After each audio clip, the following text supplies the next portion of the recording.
Here's a number that should make every CEO in America sweat. 1 in 50. That's how many AI investments actually deliver transformational value. 1 in 50.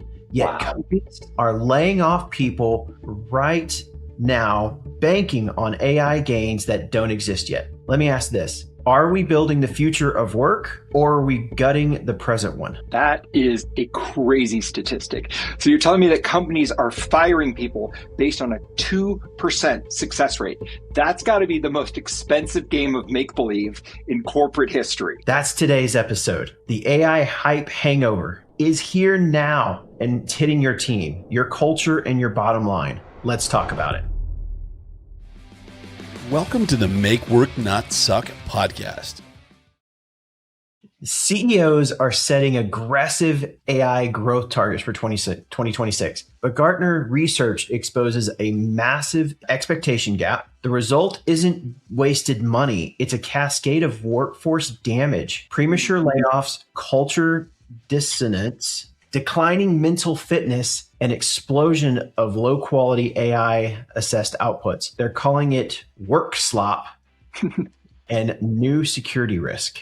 All right, so here's the framing. This isn't about whether AI is good or bad. It's about the gap between what leaders are promising and what workers are actually experiencing. So I'm hearing about this in different organizations around the country. The story kind of goes like this. Imagine your boss comes to you and says that the company's investing millions of dollars in AI. And you're like, great, that sounds exciting. But then a couple of months later, your boss tells you that you've got to cut your team size by 30%. Fast forward 6 months, the AI tools that you invested in still can't do what your team did. And so you're kind of stuck, right? That's not really innovation, although I'm sure somebody's going to call it that. It really feels more like organizational malpractice to let people go before you've really got a viable plan in place to replace the work. And over half of chief HR executives admit they don't even know how to prepare for this AI transformation. So if the people responsible for doing the work are gone, how in the world are organizations going to be able to move forward? I think it's kind of crazy. All right, so let's talk about some of the numbers. All right, let's go back to the first one. Only 1 in 50 AI investments delivers transformational value. That's a Gartner survey from this year that was just published. Gosh, that is 1 out of 50 is a 2% success rate, right? Like if I was a baseball player and my batting average was 0.20, I would not be a professional baseball player much longer. But these are the kind of decisions that professional managers and executives are making, and they've got a 20%, no, not even 20, a 2% success rate. That is craziness. All right, so only 1% of layoffs in the first half of 2025 were caused by AI actually making employees more productive. That's a Gartner stat from earlier this year. Only 1% of layoffs were caused by actual productivity gains. 99% of them. 99% of AI-related layoffs was AI not working. No, it was because they were assuming it was going to, but it hadn't done it yet. That's just... Hope is not a strategy. Hope is not a strategy. You laid off 99% of your workforce, or 99% of the layoffs were because we think AI is going to win. Okay, so here's another one. Over 50% of chief human resource officers say they don't know how to prepare for an AI-driven transformation. Yeah, that's terrifying, because if the leaders don't know, and I mean, honestly, nobody knows right now, so that's not a slam on them. But if they don't know what the future is going to look like, why are they making massive headcount decisions? Like, why are they making layoffs? And how in the world are the people in the middle and at the front lines of an organization going to succeed when the people at the top have no idea what they're doing? And they admit they have no idea what they're doing. It's like you said, hope is not a strategy, and they hope AI is going to pay off. It seems good. We're getting these early productivity gains. Right. But it just as it said there, the people in charge of the workforce don't have a plan. What does it tell us about everything else? So here's where it gets spicy. All right. Ready for this? Should companies cut headcount now in anticipation of AI gains, or is that corporate malpractice? Ooh, I've got a strong opinion on this. What do you think? So one of us has to play the bad guy. So I'll play the bad guy this round. All right. I'm gonna go cut now. Why? Companies that wait to restructure will bloat when AI matures. And I think that's one of those, it's going to force you to adopt AI faster. So if you want to, it's burn the boats, cut now, burn the boats. Okay. I think this is reckless. I think you're firing people based on a 2% success rate and calling it strategy. I don't think that's bold, decisive leadership. I think that's just rolling the dice. The problem that I have with your cuts is, who do you cut, right? Who is it that you're going to lay off? And the fact that you can't answer that question proves that it's reckless, because cutting headcount to save money sounds easy, but I've been a part of a lot of organizational rifts, layoffs, whatever you want to call them. And it's terrifying how poorly they are done in some organizations, and how they're letting go people that are actually the only people who know how to do certain things, because the top and the bottom are so disconnected from each other. And so if these decisions are coming from the corner offices, I have very little confidence that they actually know who's doing what. And if they start taking people out of the equation, how that system's going to operate, you're rolling the dice. It is not going to go well for those people who make that decision. Well, and I got another one for you. Okay. So employees that start getting paid to train their digital Dangengoppler, if I said that right, their digital doppelganger.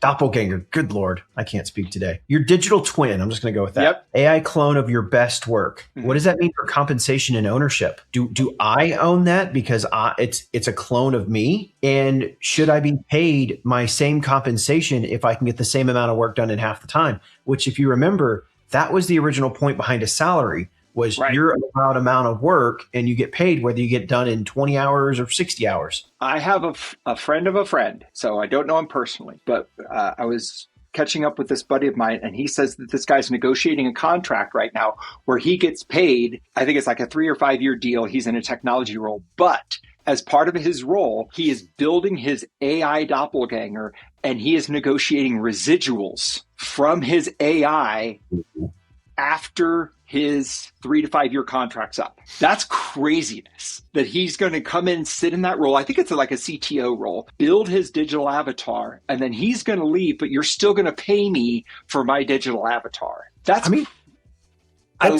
crazy. But that's very much in line with how movie contracts work, right? Like, I'm going to take salary today, I'm going to perform in this movie, and then I get royalties through end of time. Yeah. Music, movies, TV, not everybody gets that deal, but the really talented people do. And I wonder if that's coming for knowledge workers who can really establish some sort of a unique value prop. Right, that's a whole other episode. I'm cloning my brain and I'm going to put royalties behind it. Okay, let's see what this looks like in real life. Okay. Let's bring this home into real life stories here. All right. So I've worked in technical product management for a long time. I know a product manager who's really been trying to lean into AI, transcribing all their internal meetings, building, some sort of a knowledge management system to keep track of all this, and was trying to use those conversations to build a product. And so captured all the information, ran it through the AI, was trying to build user stories,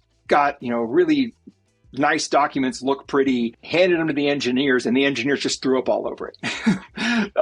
It was like work slop. I wouldn't say it was bad, but I would say it was insufficient for the engineers to actually do their job. And I think this is one of the big problems that people miss, is that we're seeing all these productivity gains in individual work, right? Like, I do my thing and AI can help me do my thing faster. Great. But your thing is just one thing in a long sequence of things. And if you can't translate your thing to the next person's thing, the whole system falls apart, right? And that's where there's a lot of this human interaction, because most organizations don't have those processes well defined. And so when I do my thing and I hand it to the next person and they look at it and be like, what the heck is this? I can't do anything with this. Suddenly those AI productivity gains are gone. And you're actually becoming less productive than you would have been if you'd just done it the hard way the first time. Yep.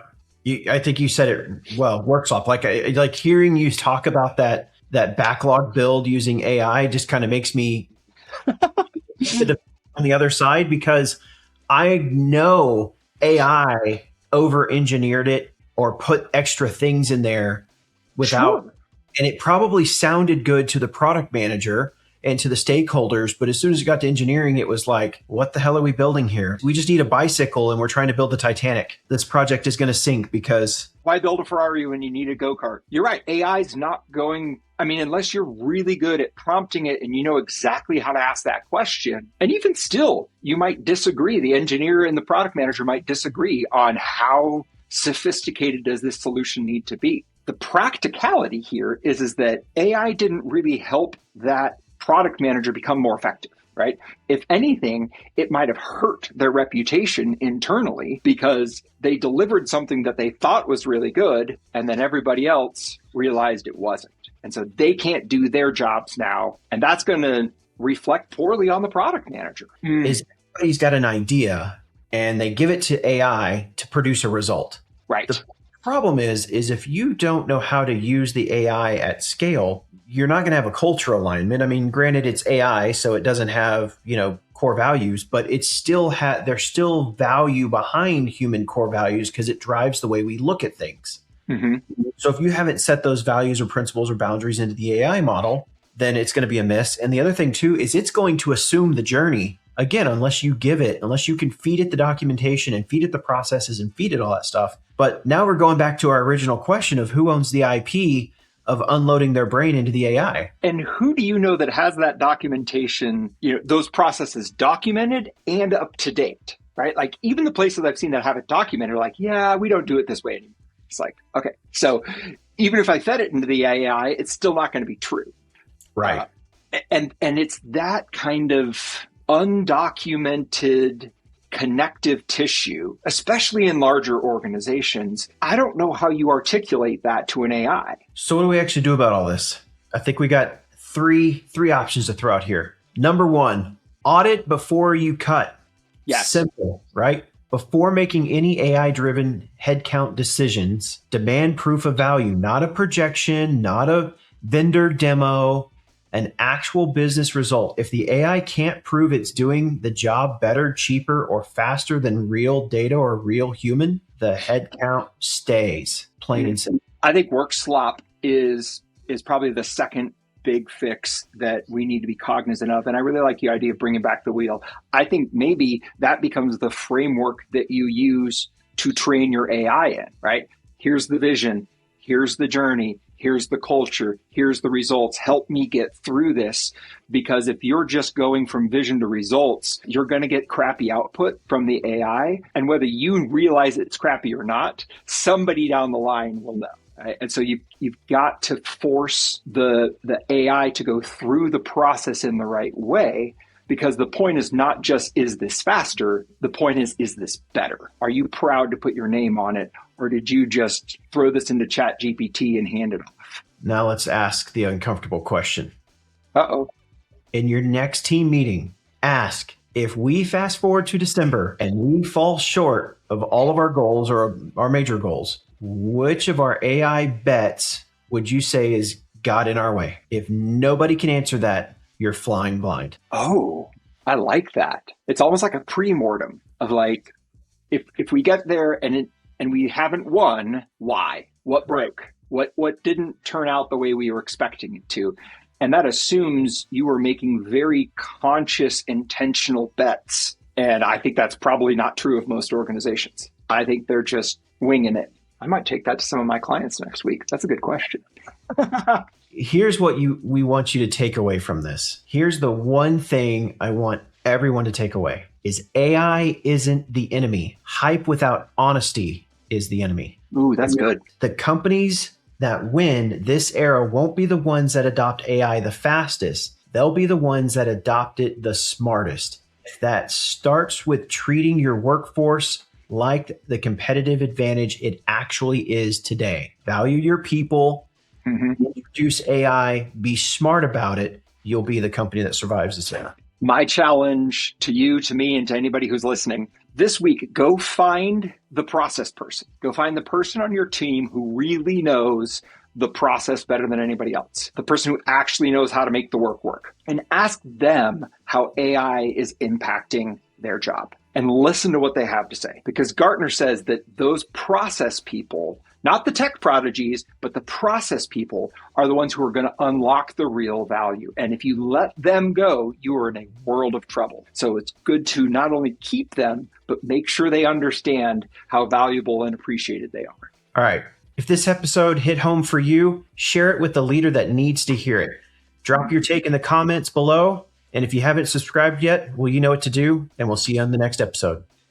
Thanks. Make work not suck. Our podcast that talks about exactly that. Our process, vision, journey, culture, and results. We present real-world business solutions that make the difference. Our goal is to make work not suck. Hosted by Ryan Hodges, co-host Daniel Steer. Join us each episode and make work not suck.